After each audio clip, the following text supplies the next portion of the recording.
আসসালামু আলাইকুম। Advanced learning একাডেমির পক্ষ থেকে সবাইকে জানাই অনেক, অনেক শুভেচ্ছা ও অভিনন্দন।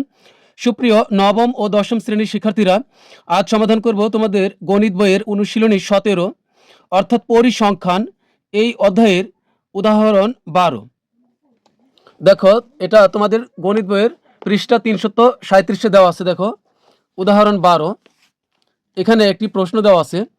নিচে একটি গণসংখ্যা নিবেশন সারণী দেওয়া আছে। এই যে একটি গণসংখ্যা নিবেশন সারণী দেওয়া আছে। তো এরপরের পৃষ্ঠায় দেখো দেওয়া আছে যে এই সারণী থেকে আমাদেরকে মূলত ৩টি অঙ্ক সমাধান করতে হবে।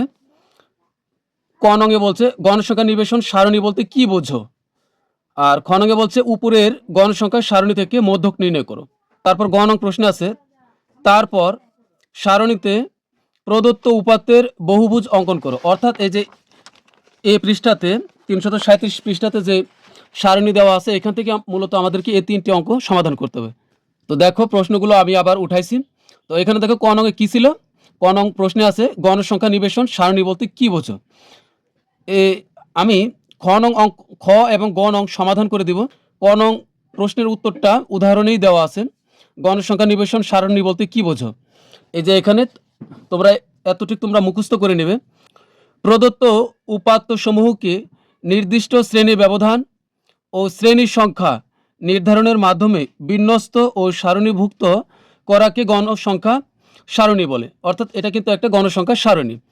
এখানে কি হয়, উপাত্ত সমূহকে নির্দিষ্ট ব্যবধান, এই যে এখানে দেখো নির্দিষ্ট ব্যবধান 30 থেকে 35, 36 থেকে 40, নির্দিষ্ট ব্যবধান, নির্দিষ্ট শ্রেণী ব্যবধান ও শ্রেণীর সংখ্যা। শ্রেণীর সংখ্যা বলতে এভাবে কয়টা শ্রেণী হবে, আমরা কয়টা দাগ টানবো, এটা হলো শ্রেণীর সংখ্যা। অর্থাৎ প্রদত্ত উপাত্ত সমূহকে নির্দিষ্ট শ্রেণী ব্যবধান ও শ্রেণীর সংখ্যা নির্ধারণের মাধ্যমে বিন্যস্ত। বিন্যস্ত মানে কি, একটু গুছিয়ে নেওয়া বা সাজানো। বিন্যস্ত ও সারণীভুক্ত, এই যে এটার ভিতরে সারণীভুক্ত কিন্তু করা হলো। সারণীভুক্ত করাকে গণসংখ্যা সারণী বলে। অর্থাৎ উত্তরটা এরকম হবে, তোমরা মুখস্থ করে নিবে। প্রদত্ত উপাত্ত সমূহকে নির্দিষ্ট শ্রেণী ব্যবধান ও শ্রেণীর সংখ্যা নির্ধারণের মাধ্যমে বিন্যস্ত ও সারণীভুক্ত করাকে গণসংখ্যা সারণী বলে। তো এখন আমরা সমাধান করব খ নং প্রশ্ন। তো দেখো খ নং প্রশ্নে কি আছে। খ নং প্রশ্নে আছে উপরের গণসংখ্যার সারণী থেকে মধ্যক নির্ণয় করো। এই যে এটা হলো গণসংখ্যার সারণী, এখান থেকে আমাদেরকে মধ্যক নির্ণয় করতে হবে খ নং প্রশ্নে। তো আমরা জানি মধ্যক নির্ণয়ের জন্য ক্রমযোজিত গণসংখ্যার সারণী লাগবে। আর ক্রমযোজিত গণসংখ্যার সারণীর উপাদান হলো 3টি। একটি হলো শ্রেণী ব্যাপ্তি, অর্থাৎ এখানে যা থাকবে এটা কিন্তু শ্রেণী ব্যাপ্তি, সময় সেকেন্ড যদিও থাকে এটা কিন্তু শ্রেণী ব্যাপ্তি। তো শ্রেণী ব্যাপ্তি দেওয়াই থাকবে, তো শ্রেণী ব্যাপ্তিটা একটা উপাদান ক্রমযোজিত গণসংখ্যা সারণীর। এরপরে হলো গণসংখ্যা, এটা তো দেওয়াই থাকবে, তাহলে 2টা উপাদান আমাদের কিন্তু প্রশ্নেই দেওয়া থাকবে। আর সর্বশেষ যেটি লাগবে হলো ক্রমযোজিত গণসংখ্যা। এই অতিরিক্ত একটি উপাদান আমাদের বের করে নিতে হবে। তো এটা হলো আমাদের মধ্যক নির্ণয়ের গণসংখ্যা সারণী। তো এটা আমরা কিভাবে তৈরি করব, দেখো প্রশ্নে এভাবে ঘর কয়টা আছে, 1 2 3 4 5 6 7। তাহলে এভাবে আমরা এই 7টি ঘর টানবো এই খাড়াভাবে। এভাবে আমরা খাড়াভাবে 7টি ঘর নিব এই শ্রেণীব্যাপ্তির জন্য, আর গণসংখ্যার জন্য 7টি। তারপর হলো অতিরিক্ত এই যে ক্রমযোজিত গণসংখ্যার জন্য 7টি। তবে আমরা সবশেষে অতিরিক্ত আরেকটি এই শ্রেণী বেশি টানবো, সেটা হলো মোট লেখার জন্য। আমরা মোট লেখার জন্য অতিরিক্ত আরও একটি নিব। অর্থাৎ এখানে আছে, এখানে যা থাকবে তার থেকে অতিরিক্ত আরও একটি নিব। তাহলে কয়টা হলো, 8টা হলো। এখানে ছিল 7টা, আমরা নিয়েছি এভাবে খারাপভাবে 8টা। ঠিক আছে, 8টা করে ঘর নিব। তো এখন আমরা শ্রেণী ব্যাপ্তি এখানে যা ছিল আমরা তাই লিখবো। এই যে এখানে দেখে দেখে বসাবো সময় বা সেকেন্ড, তুমি চাইলে এখানে সময় বা সেকেন্ড লিখতে পারো, অথবা শ্রেণী ব্যাপ্তিও লিখতে পারবে। তো এখন এখানে আছে কত, 30/35, 30 থেকে 35। তো এখানে লিখবো 30 থেকে 35। তারপর হলো 36 থেকে 41, 36 থেকে হলো 41। তারপরে 42 থেকে 47, 42 থেকে 47। তারপর হলো 48 থেকে 53। তারপর হলো 54 থেকে 59। তারপর 60 থেকে 65। তো এটা হলো আমাদের শ্রেণী ব্যাপ্তি বা সময় বা সেকেন্ড পূরণ হইলো। তো এখন গণসংখ্যা, এই যে গণসংখ্যা এখানে যা আছে আমরা ঠিক তা হুবহু বসিয়ে দেবো। এটা তো এখানে গণসংখ্যা হলো 3, 3, 10, 18, 25, তারপর হলো 8, এরপর হলো 6। তো আমরা এই গণের সংখ্যা সবগুলো যোগ করে দিব। তাহলে হবে 3 আর 10 হবে 13, 13 যোগ হবে 18 যোগ 25 আর 8 আর 6 হলো 14, একবারে যোগ করে দিলাম, তাহলে হবে 70। তাহলে আমরা লিখবো মোট দিয়ে একটা কমা দিয়ে পরে n। তো এখন আমরা ক্রমযোজিত গণসংখ্যা এই ঘরগুলো পূরণ করব। তো এটা কিভাবে পূরণ করব? প্রথমে গণসংখ্যা এখানে যা আছে আমরা তাই লিখব। এখানে প্রথমে যা আছে, প্রথমে আছে 3, তো 3 লিখব। এরপর এইভাবে যোগ করে আমরা এইভাবে লিখব, অর্থাৎ যোগ যোগটা আমরা এইভাবে করব, এইভাবে এনে এখানে দেখো আছে 3 আর এখানকার হচ্ছে 10, এ 3 আর 10 যোগ করলে হবে 13। তা আমরা এইখানে লিখব, সবগুলো আমরা এইভাবে যোগ করব এইভাবে। তো এখানে 3 আর 10 যোগ করলে হবে 13, তারপর হলো 13 আর 18 যোগ করলে হবে 13 আর 18 যোগ করলে হবে 31। এখন 31 আর 25 যোগ করব, তো 5 আর 1 হবে 6 আর 3 আর 2 হবে 5, 56, 56 আর 8, 8 আর 6 14, তাহলে হবে এখানে 64 আর 64-র সাথে 6 যোগ করলে হবে 70। তো আমরা মনে রাখবো ক্রমযোজিত গণসংখ্যা সবশেষে যত হবে আমাদের গণসংখ্যা ঠিক ততই থাকবে, এখানে যা হবে এখানেও কিন্তু তাই হবে। তাহলে আমরা বুঝবো যে আমাদের এই যোগটা ঠিক হয়েছে। তাহলে এখানে 70, এখানেও 70, তাহলে কিন্তু আমাদের ক্রমযোজিত গণসংখ্যাটা যোগ করা আমাদের সঠিক হয়েছে। তো এখন আমরা মধ্যক নির্ণয় করব। তো এখন আমরা মধ্যক নির্ণয় করার জন্য লিখব এখানে n সমান হলো 70। তো এবং বা তুমি এখানে এবং এর পরিবর্তে সুতরাংও দিতে পারবে। তাহলে n/2 কত হবে? n/2 সমান, তো n এর মান কত? n এর মান হলো 70, তাহলে এখানে হবে 70 আর 2 এর 2 থাকলো, তো 2 দ্বারা 70-কে ভাগ করলে কত হবে? 35, অর্থাৎ মধ্যক হবে 35তম পদ। তো এখন লিখবো যে অতএব মধ্যক 35তম পদ। তো লিখবো অতএব মধ্যক 35তম পদ, 35তম পদ যার অবস্থান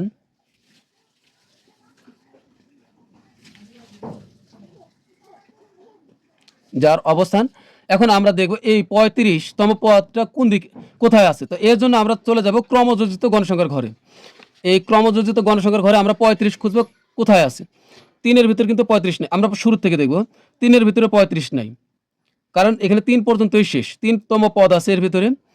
আর 3-এর পরে অর্থাৎ 4 থেকে 13 পর্যন্ত পদ আছে এখানে এটার ভিতরে। পরে এটা হলো 31, এখানেও 35 কিন্তু না, 31-এর ভিতরে কি 35 আছে? নাই। এরপরে দেখো এই যে 56, 31-এর পরে, তাহলে হলো 31-এর পরে 32 থেকে 56তম পদ এইটার ভিতরেই আছে। তার মানে এই 56-এর ভিতরেই 35তম পদটা অবশ্যই আছে। তাহলে এই বরাবর আমরা এখানে চলে যাব, এই যে এই শ্রেণী, তার মানে হলো মধ্যক 48 থেকে 53 এই শ্রেণীতে আছে। অতএব মধ্যক 35তম পদ যার অবস্থান 48 থেকে 53 শ্রেণীতে।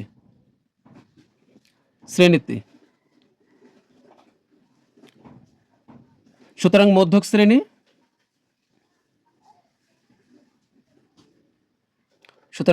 শ্রেণী হলো 48 থেকে 53।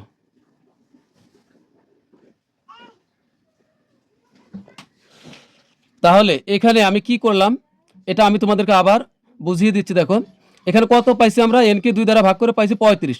এখন এই 35টা কোথায় আছে, কার ভিতরে আছে? এখন এই এদিক থেকে আমি দেখব, শুরুর থেকে দেখব, তুমি আবার শেষের থেকে ভাববে না 64-এর ভিতরে তো 35 আছে, 70-এর ভিতরে তো 65 আছে, 70-এর ভিতরে তো 35 আছে, তা কিন্তু হবে না। কারণ হলো কি, এখানে আছে 3তম পদ পর্যন্ত এটার ভিতরে আছে, আর এটা হচ্ছে এখানে আছে 13তম পদ এটার ভিতরে আছে। যদি পরে 31তম 13-এর পরে কত? 14 থেকে 31 পর্যন্ত সব পদ এটার ভিতরে আছে। পরে 31-এর পর কত? 32, অর্থাৎ 32 থেকে 56 পর্যন্ত যত পদ আছে সব এই শ্রেণীতেই আছে, এই 56 এই শ্রেণীতে আছে। তো এখানে দেখো আমি কিন্তু এখন 56 ওভার করে কিন্তু 64 যাব না, কারণ 56 এই যে 31-এর পরে 32 থেকে এই 56 পর্যন্ত পদ এটার ভিতরে আছে। যদি এখানে 36 পাইতাম আমরা, তাও কিন্তু এটাই হতো। যদি 40তম এখানে ভাগ করে আমরা 40 পেতাম, তাহলে কিন্তু এই 56 ঘরেই হতো। তাহলে এই 35তম পদ, এই 56 এখানে আমরা পেলাম 35, তাহলে এই 35তম পদটির অবস্থান হবে এই 48 থেকে 53 এই শ্রেণীতে। তো এখন আমার এখানে জায়গা নেই, তাহলে আমি অন্য জায়গাতে করতেছি, তোমরা পারলে এক পৃষ্ঠাতে করলে ভালো হবে। তো এখন আমরা লিখবো যে আমরা জানি মধ্যক সমান,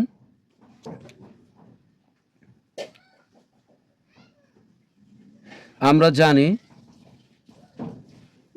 মধ্যক সমান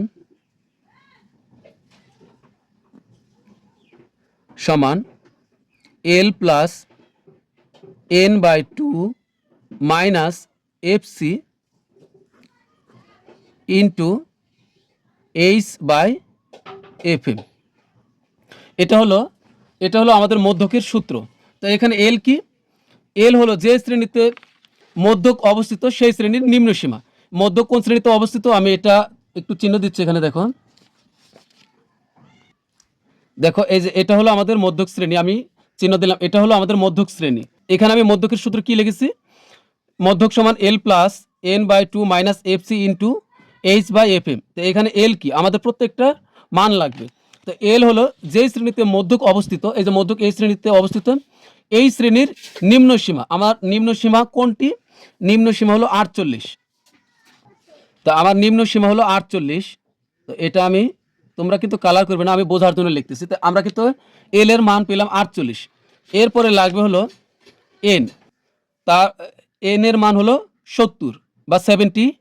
আর এফসি হলো যে শ্রেণীতে মধ্যক শ্রেণীর ক্রমযোজিত গণসংখ্যা, মধ্যক শ্রেণীর ক্রমযোজিত গণসংখ্যার পূর্বের শ্রেণীর ক্রমযোজিত গণসংখ্যা।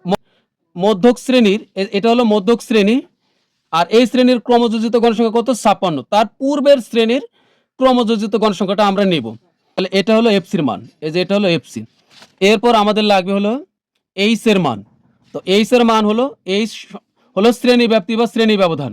তো এখানে দেখো 30 থেকে 35, এরপরে এখানে হলো 36 থেকে 41। তো এটা হলো বিচ্ছিন্ন শ্রেণী ব্যাপ্তি, এটা হলো বিচ্ছিন্ন শ্রেণী ব্যাপ্তি। তো বিচ্ছিন্ন শ্রেণী ব্যাপ্তি হলে নিম্ন সীমা যত থাকবে তত কি গণনা শুরু করতে হবে। তাই 30 থেকে যদি আমরা গণি, 30, 30, 31, 32, 33, 34, 35, তার মানে হলো 6। কি বললাম? 30 সহ গণনা করলে হবে 30, 31, 32, 33, 34, 35। তাহলে আমাদের শ্রেণী ব্যবধান বা শ্রেণী ব্যাপ্তি বা এইচ হচ্ছে 6। তাহলে আমরা এইচ এর মান পেলাম হলো 6। আর এফএম হবে যে শ্রেণীতে মধ্যক শ্রেণী, এটা হলো আমাদের মধ্যক শ্রেণী, মধ্যক শ্রেণীর গণসংখ্যা, মধ্যক শ্রেণীর গণসংখ্যাই হলো এফএম। এই যে এটা হলো আমাদের এফএম, মধ্যক শ্রেণীর গণসংখ্যা হলো এফএম। তাহলে আমরা সব কিছুর মান পেলাম। তাহলে এখন আমরা লিখব যে এখানে, তো আমরা লিখব এখানে এল সমান, এই যে এল এর মান হলো কত? 48। তাহলে 48, এরপরে কমা দিয়ে যদি আমরা লিখি, লাগবে হলো এই এন এর মান তো আমরা জানি, লাগবে এফসি। তাহলে এফসি হবে এই যে মধ্য শ্রেণীর ক্রমযোজিত গণসংখ্যার পূর্বের শ্রেণীর ক্রমযোজিত গণসংখ্যা। এখানে কত হবে? 31। তাহলে এটা হবে এফসি সমান, এফটা ছোট হাতের হবে, এখানে স্মল লেটার হবে, এফসি সমান হবে 31। এরপরে কমা, লাগবে হলো এফএম। এখানে কিন্তু এফটা থাকবে বড় হাতের অক্ষরের। তো এফএম সমান হবে এই যে মধ্যক শ্রেণীর গণসংখ্যা 25, তো এবং এইচ সমান হলো 6, এইচ সমান হলো 6। তো এখন লিখবো যে সুতরাং মধ্যক সমান, সুতরাং মধ্যক সমান, এখন আমরা এই সূত্র যা আছে এই সূত্র অনুযায়ী শুধু আমরা মান বসাবো, এবার আর সূত্র লিখবো না। এল এর মান কত?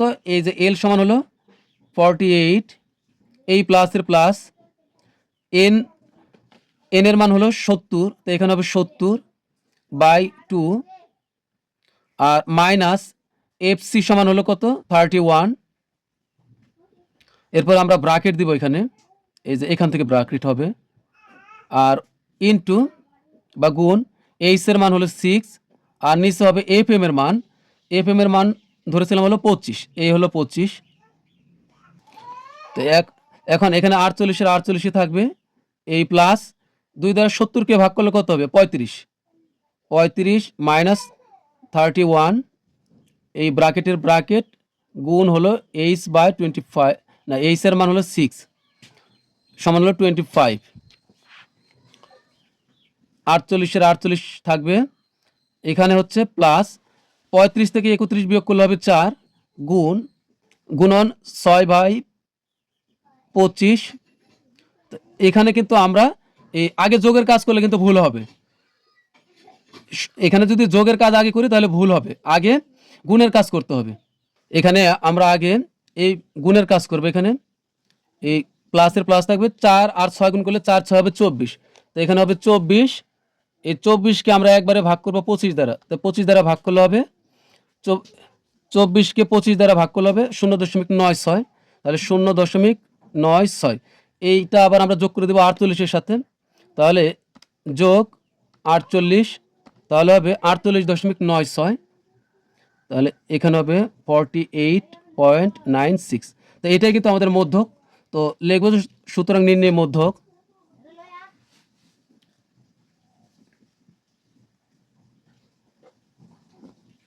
মধ্যক হলো 48.96, এটাই আমাদের উত্তর। তা আমাদের খ নং প্রশ্নের সমাধান শেষ। তো এখন গ নং সমাধান করব। গ নং প্রশ্নে বলছে, তারপর সারণীতে প্রদত্ত উপাত্তের বহুভুজ অঙ্কন করো। তো এখন আমরা বহুভুজ অঙ্কন করব। তো বহুভুজ অঙ্কনের জন্য সারণী লাগবে। তো বহুভুজ অঙ্কনের সারণী আমরা এখন তৈরি করব। বহুভুজ অঙ্কনের সারণীর উপাদান হলো 3টি, শ্রেণী, ব্যক্তি, গণসংখ্যা, এই দুটাতে দেওয়াই থাকবে। আর অতিরিক্ত একটি লাগবে হলো শ্রেণী মধ্যমান বা শ্রেণী মধ্যবিন্দু।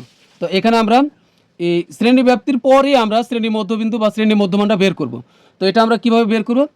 এই 30 আর 35 যোগ করব, নিম্ন সীমা আর উচ্চ সীমা যোগ করব। এটা হলো নিম্ন সীমা আর এটা হলো উচ্চ সীমা। নিম্ন সীমা আর উচ্চ সীমা যোগ করলে কত হবে? এখানে হবে 30 আর 35 যোগ করলে 60, 65 হবে। 65কে আমরা 2 দ্বারা ভাগ করব, তাহলে হবে কত? 32.5। কি করলাম দেখো, এখানে কি করলাম হচ্ছে 30 যোগ হবে 35 যোগ হলো 65 ভাগ হলো 2, তাহলে বের হলো 32.5 মধ্যবিন্দু, অর্থাৎ 30 থেকে 35 এর মধ্যবর্তী হলো 32.5। এখানে দিব 32.5। তো বাকিগুলো আর আমাদের এভাবে বের করার প্রয়োজন নাই। তাহলে আমরা কিন্তু শ্রেণী ব্যাপ্তি ধরেছিলাম, শ্রেণী ব্যাপ্তি কিন্তু এখানে হলো 6। তো এখানে 6 করে আমরা যোগ করে যাব, তাহলে 32-এর সাথে 6 যোগ করলে হবে 32 আর 6 হবে 38 দশমিক হবে 5, 38 আর 6 হবে 44, আর এখানে 5-এর 5.5, 44 আর 6 হবে 50.5, তারপর হবে 50 আর 6 হবে 56.5, আর এরপরে 6 যোগ করলে হবে 62.5। তো এখানে কিন্তু আমরা শ্রেণী ব্যাপ্তি যা ছিল প্রশ্নে তাই উঠাবো, আর গণসংখ্যা যা ছিল তাই উঠাইছি। আর শ্রেণী মধ্যমানটা এটা আমরা নতুন করে আমাদেরকে বের করতে হবে। তো এখন এটা হলো আমাদের বহুভুজ অঙ্কনের সারণী। তো এখন আমরা বহুভুজ অঙ্কন করব। বহুভুজ অঙ্কনের জন্য এই যে আমরা একটা গ্রাফ পেপার নিলাম। তো এখানে আমরা একটা এক্স অক্ষ আঁকবো আর একটা ওয়াই অক্ষ আঁকবো। তো এক্স অক্ষে বহুভুজ অঙ্কন করার জন্য আমরা এক্স অক্ষে নিব শ্রেণী মধ্যবিন্দু বা শ্রেণী মধ্যমান, আর ওয়াই অক্ষে নিব হলো গণসংখ্যা। তো এখানে আমরা এই যে দেখো শ্রেণী মধ্যমান কয়টা আছে, এখানে 1 2 3 4 5 6টা আছে শ্রেণী মধ্যমান। তো আমরা আরও 2টা অতিরিক্ত শ্রেণী মধ্যমান নেব। একটা হলো এখানে আছে কত? 32.5। তাহলে এখান থেকে শ্রেণী ব্যাপ্তি কত? 6, তাহলে আরও আমরা 6 বিয়োগ করব, তাহলে কত হবে? 26.5। তো এটা মনে রাখবে, বহুভুজ অঙ্কনের জন্য 2টা অতিরিক্ত নেব, শুরুতে একটা আবার এই শেষে একটা প্লাস করব, এখানে একটা অতিরিক্ত নিব, আর এই শুরুতে একটা অতিরিক্ত নিব। এখানে 6 বিয়োগ করলে কত হবে? শ্রেণী ব্যাপ্তি যত থাকবে ততই বিয়োগ করব আমরা। এখানে 32.5 থেকে আমরা যদি 6 বিয়োগ করি তাহলে হবে 26.5, আর এখানে তাহলে আমরা 26.5 থেকে শুরু করব, আর শেষে আরও একটা অতিরিক্ত নিব। এই 6 যোগ করলে কত হবে? 62, আর 6 হবে কত? 68.5। তাহলে এখানে আমরা মনে রাখবো, এটা আমি নোট করতেছি, 68.5 হবে এখানে, আর এখানে অতিরিক্ত একটা হবে 26.5। এটা কিন্তু আমি বোঝার জন্য লিখলাম। তো এখানে হচ্ছে, তাহলে এখন আমাদের কয়টা লাগবে, 1 2 3 4 5 6 7 8টি। তাহলে এই প্রথম একটা কিন্তু বাদ যাবে, প্রথম একটা ভাঙ্গা চিহ্ন দেওয়ার জন্য আমরা এটা বাদ রাখবো, আর পরবর্তীতে আরও লাগবে 8টা। তার মানে হলো এই 1 2 3 4 5 6 7 এই 8, এই 8টা কিন্তু আমাদের লাগবেই।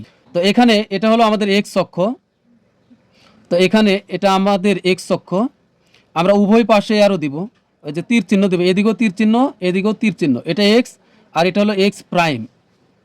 এক্সের উপরে এভাবে একটু টান দেওয়া, এটা মানে কি প্রাইম রেফের মতো। এরপরে এখন আমরা লিখি এটা, আর এটা হলো আমাদের ওয়াই অক্ষ। ওয়াই অক্ষে কত নিব দেখো, আমাদের সর্বোচ্চ গণসংখ্যা কত আছে 25, তাহলে এদিক থেকে আমরা নিব, এই যে এটা 5 এটা 10, তাহলে এটা হচ্ছে আমাদের 5, এটা হলো 10, এটা হলো 15, এটা হলো 20, আর এটা হলো 25। আমরা আরেকটা বেশি নিলেও সমস্যা নেই, 30 পর্যন্ত নিলাম। তুমি যদি 1 2 ঘর বেশি নাও তাও কিন্তু কোনো ভুল নেই। তাহলে এটা এদিকে আবার আমরা অ্যারো দিব, তীর চিহ্ন দিব, এদিকেও তীর চিহ্ন দিব, তো এটা হবে ওয়াই অক্ষ আর নিচে হবে ওয়াই প্রাইম। এখন আর মূল বিন্দু কিন্তু হবে ও, তোমরা কিন্তু এটাকে জিরো বলবে না, জিরো বললে কিন্তু ভুল হবে, এটা হলো ও, মূল বিন্দু ও। তো এখন আর প্রথম এই 5 ঘর শুরুতে আমরা এই সেট চিহ্ন দিব, অথবা তুমি ভাঙ্গা চিহ্ন দিতে পারো, আমি সেট চিহ্ন দিলাম। ভাঙ্গা চিহ্নটা হলো এরকম, তুমি চাইলে এরকমই দিতে পারবে, এই যে এইভাবে ভাঙ্গা চিহ্ন এইভাবে দিলে হবে, আমি এখানে সেট চিহ্ন দিয়েছি। তো এখন আমরা এখানে আমরা এক্স অক্ষে লিখবো হলো শ্রেণী মধ্যবিন্দু বা শ্রেণী মধ্যমান, তো এখানে হচ্ছে শ্রেণী মধ্যবিন্দু।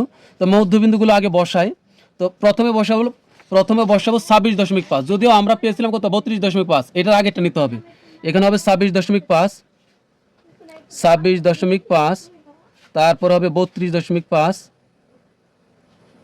তারপরে হবে 38.5, 38 আর 6 হলো 44, এখানে হবে 44.5। তো একটা কথা মনে রেখো, আমি কিন্তু গ্রাফ কাগজের সমস্ত কাজ আমি কলম দিয়ে করতেছি, তোমরা কিন্তু কলম দিয়ে করতে পারবে না, তোমরা কলম দিয়ে করতে পারবে না, তোমরা অবশ্যই পেন্সিল দ্বারা সব করতে হবে। তো 44 আর 6 হবে 50.5, তারপরে হবে এখানে 56.5, 56 আর হবে 6 65.5, পরে হবে 68.5।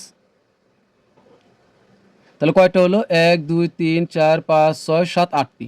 তাহলে এটা আমাদের হয়ে গেল, 1 2 ঘর বেশি আছে অতিরিক্ত, সমস্যা নেই। তো এখন আমরা বসাবো, তো এখানে আমরা লিখে দিব। তো এবার দেখো এই 32.5, এখানে গণসংখ্যা কত আছে 3, তাহলে এই যে 32.5 আমরা এখানে চলে যাবে, গণসংখ্যা কত 3, এই প্রত্যেক ঘরের মান হলো আমরা 1 করে ধরেছি। তাহলে এখানে হচ্ছে এটা হলো 5-এর ঘর, তো এখানে ছোট্ট একটি একটি ঘর আছে দেখো, এরকম যে বড় যে দাগ এর ভিতরে কিন্তু 5টি করে ছোট ছোট ঘর আছে। তো আমরা প্রত্যেক ঘরের মান 1 করে ধরবো। তাহলে 32.5 এটা এই বরাবর, এখন আমরা গণসংখ্যার, এটা হলো গণসংখ্যার ঘর, এই বরাবর আমরা 3 ঘর যাব। তাহলে এই 1 2 3 ছোট্ট 3টি ঘর নিব, এখানে আমরা চিহ্নিত করব, এটা হলো 3 গণসংখ্যার 3। এরপরে দেখো 38.5 গণসংখ্যা হবে 10, 38.5 গণসংখ্যা 10, তো এইটা হলো 5, এই যে এই বরাবর এটা হলো 5, এটা হলো 10 15 না 10 পর্যন্ত নিব। এরপরে হলো 18, এই যে দেখো এখানে 44.5 মধ্যমান, এখানে হচ্ছে কত 18 গণসংখ্যা, তাহলে এটা হলো 40.5, যে 5 10 15 15 ছোটো ছোটো 3টা নেব, 15 16 17 18। এরপরে হলো দেখো আছে 50.5, এখানে আছে 25, তাহলে এখানে হবে 50.5, এ বরাবর নিব 25, 5 10 15 20, আর এই যে এই বরাবর 25 লেখাই আছে আমাদের। এরপরে হবে 8 আর 6, 56.5 হবে 8, 56.5 হবে 8, 5 6 7 8 8, তারপরে হবে সর্বশেষ হলো 62.5 হবে 6, 62.5 হলো 6, এই যে 5 6 একটা ঘর বেশি নিব। তো এখন ভাবতে পারো 26.5 নিলাম, এটা তো কিছুই করলাম না। 68.5 এদের বিন্দু কই, এদের কোনো বিন্দু হবে না, তো এদেরকে আমরা যোগ করব। তো এটা অতিরিক্ত বেশি নেওয়া হয়েছে এই কারণেই যে এটা আমরা শেষে এটার সাথে যোগ করে দিব। তো আগে আমরা এগুলো যোগ করি, কারণ হলো বহুভুজটা অনেকটা পাহাড়ের মতো, এখন পাহাড় যদি উপরে থেকে গেল তাহলে তো হলো না, এটাকে তো নিচে নামাইতে হবে। তো এই মূলত এই নিচে নামানোর জন্য আমরা একটা অতিরিক্ত নেব এদিকে আর একটা অতিরিক্ত নেব এদিকে। তাহলে এটা আমরা যোগ করে দিই এখানে।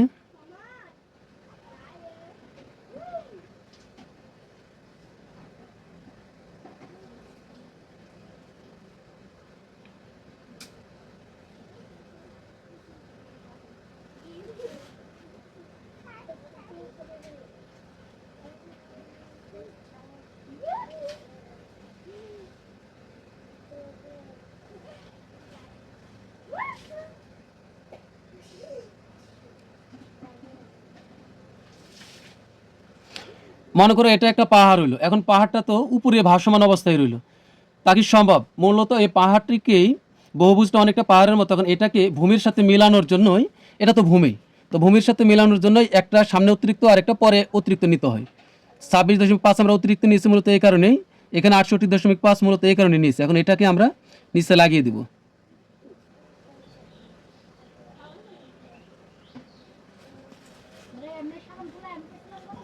এটা হলো 68.5 এই বরাবর।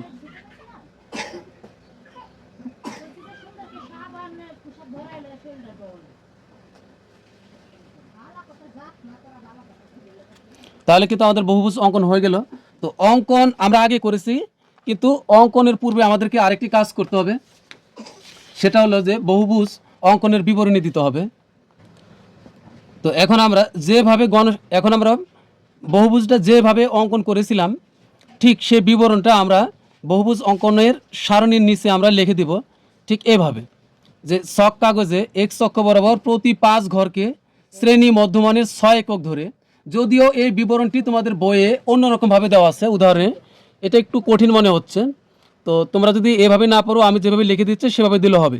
এখানে একটু জটিল মনে হচ্ছে, তো তোমরা পড়ে দেখবে, যেটা সহজ মনে হয় তুমি সেটাই দিবে। তো বিবরণটি আমরা এইভাবে লিখে দিব, ছক কাগজে এক্স অক্ষ বরাবর প্রতি 5 ঘরকে শ্রেণী মধ্যমানের 6 একক ধরে। এখানে দেখো এটা হলো এক্স অক্ষ, এটা এভাবে ঘর আছে কয়টা করে, ছোট ছোট ঘর আছে 5টা, কিন্তু এখানে দেখো শ্রেণী মধ্যমান কত আছে 26.5 থেকে 32.5। তুমি যদি গণো তাহলে শ্রেণী ব্যবধান কত হবে, 26.5 থেকে 32.5 শ্রেণী ব্যবধান হলো 6। এখানে শ্রেণী ব্যবধান হলো 6, এখানে শ্রেণী মধ্যমান হলো 6, মানে শ্রেণী মধ্যমানের ব্যবধানটা কত হচ্ছে 6, আর ঘর আছে 5টি, তাহলে 5 ঘর সমান হলো 6 একক। কার 6 একক? শ্রেণী মধ্যমানের 6 একক। তা আমরা লিখব ছক কাগজে এক্স অক্ষ বরাবর প্রতি 5 ঘরকে শ্রেণী মধ্যমানের 6 একক ধরে এবং ওয়াই অক্ষ বরাবর, এই যে এটা হলো ওয়াই অক্ষ বরাবর প্রতি ঘরকে, এদিকে আমরা প্রত্যেক ঘরের মানে 1 করে ধরেছি, তো লিখবো যে এবং ওয়াই অক্ষ বরাবর প্রতি 1 ঘরকে গণসংখ্যার 1 একক ধরে গণসংখ্যা বহুভুজ অঙ্কন করা হলো মূল বিন্দু থেকে, এই যে মূল বিন্দু হলো এটা, মূল বিন্দু থেকে এই যে এই পর্যন্ত 26.5 পর্যন্ত আছে। এখানে কিন্তু অবশ্যই 26.5 আগের সংখ্যাগুলো কিন্তু অবশ্যই আছে, তো এগুলো আছে বোঝাইতে আমরা একবারে এখানে আমরা ছেদ চিহ্ন ব্যবহার করেছি, মূলত এই জন্যই এটা ছেদ চিহ্ন বা ভাঙ্গা চিহ্ন ব্যবহার করা হয়। তো তোমরা চাইলে ভাঙ্গা চিহ্ন ব্যবহার করতে পারো, তো তোমরা লিখে দিবে এভাবে মূল বিন্দু থেকে 26.5 পর্যন্ত ঘরগুলো বিদ্যমান বোঝাতে ছেদ চিহ্ন ব্যবহার করা হয়েছে। এই যে এটা হলো ছেদ চিহ্ন, তো ব্র্যাকেটে আমরা লিখে দিব ছেদ চিহ্ন ব্যবহার করা হয়েছে। তো প্রিয় শিক্ষার্থীরা, আজকের মতো আমাদের ক্লাস এখানে শেষ। সবাই ভালো থাকবে, সুস্থ থাকবে, আল্লাহ হাফিজ।